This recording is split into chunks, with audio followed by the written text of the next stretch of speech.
Imagine this. You walk into a room. Everything looks fine, normal, clean even. But then, you notice it.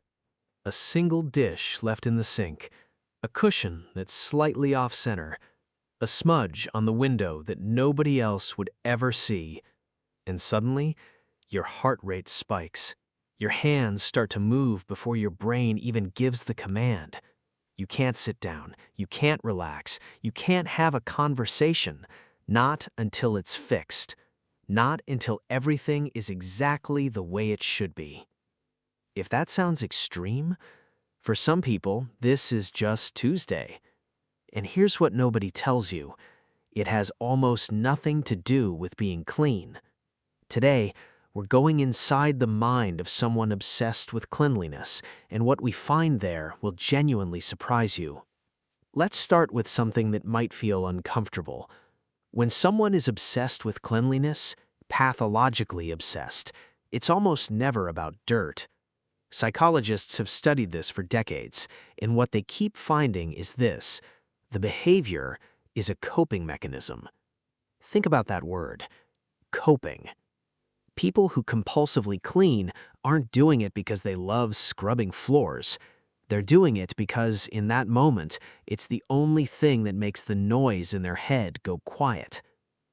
There's a concept in psychology called the illusion of control. When the world feels chaotic, emotionally overwhelming, uncertain, out of our hands, some people redirect that anxiety into something they can control. And what's more controllable than the space around you? You can't fix a broken relationship by snapping your fingers. You can't undo a painful memory. You can't make an uncertain future suddenly certain. But you can make that countertop spotless. And for a few minutes, that feeling of panic loosens its grip. This is why, if you've ever noticed that someone's cleaning intensifies during high-stress periods, a job loss, a breakup, a family conflict, you're seeing the psychology in real time. The mop is not about the floor. The mop is about survival. So where does this begin? More often than not, it begins in childhood. Picture a child growing up in a home where things were unpredictable. Maybe a parent struggled with addiction.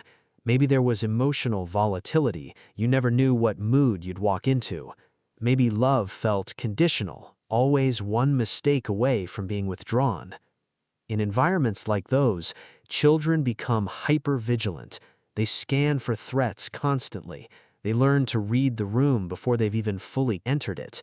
And some of them, they find that when things around them are ordered, tidy, controlled, they feel safer. The mess becomes associated with danger. Cleanliness becomes associated with safety. That wiring doesn't disappear when you grow up.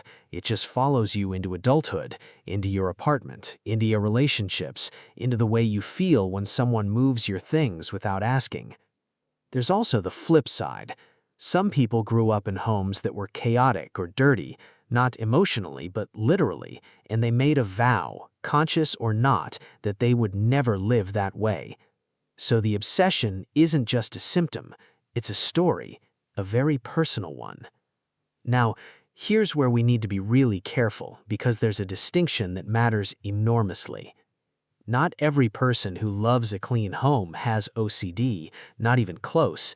OCD, obsessive-compulsive disorder, is a clinical diagnosis, and while it often involves cleanliness rituals, it's defined not by the behavior itself, but by the level of distress it causes and the degree to which it interferes with daily functioning. Someone who likes their home tidy, who feels good when things are organized, that's a preference. That might even be a personality trait called conscientiousness. That's healthy. But when the need to clean begins to consume hours of your day, when you're late to work because you had to remop the kitchen, when you feel genuine panic if a guest touches something you just arranged, that's different territory. The key psychological marker is this: can you stop? Can you choose, in a moment of reason, to leave the dishes until morning and be okay? Or does that feel physically impossible? That inability, that's where a preference becomes a compulsion. And compulsions, by definition, aren't choices. They're responses to an anxiety so loud, the only way to silence it is to act. Let's talk about the people living alongside someone with this obsession, because this is where things get quietly heartbreaking. Partners, roommates, children often walk on eggshells. They know the rules, even if they were never stated out loud. Don't leave a glass on that surface. Don't track in anything. Don't touch what was just cleaned. Don't. And over time, a home that's supposed to feel like refuge starts to feel like a test they keep failing. The person doing the cleaning often has no idea how much pressure radiates outward. They genuinely believe they're just maintaining standards. They can't understand why everyone else can't see what they see. This is one of the cruelest ironies of the condition. The thing they're doing to feel safe is making everyone else around them feel unsafe. Children especially internalize this. They grow up believing that love is performance, that approval is tied to perfection, that the way to keep the peace is to be invisible. The research is clear. Rigid household environments built around order and cleanliness can significantly elevate anxiety and perfectionism in children who grow up inside them.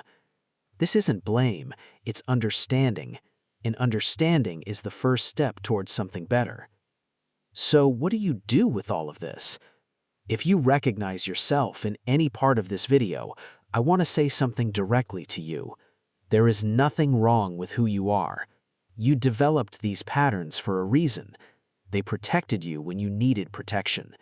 But at some point, the armor becomes the cage. Cognitive behavioral therapy, specifically a method called exposure and response prevention, is one of the most effective treatments for compulsive cleaning behaviors.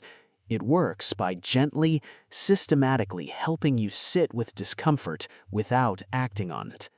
Not because the discomfort isn't real, but because you learn, slowly, with support, that you can survive it, that nothing catastrophic happens if the pillow stays crooked, that the world stays intact even when the dishes wait.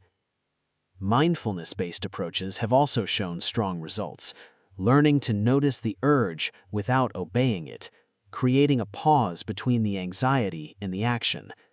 And sometimes, often, it means having an honest conversation with someone you trust, not to explain your behavior, just to say, "This is hard for me, and I could use some help."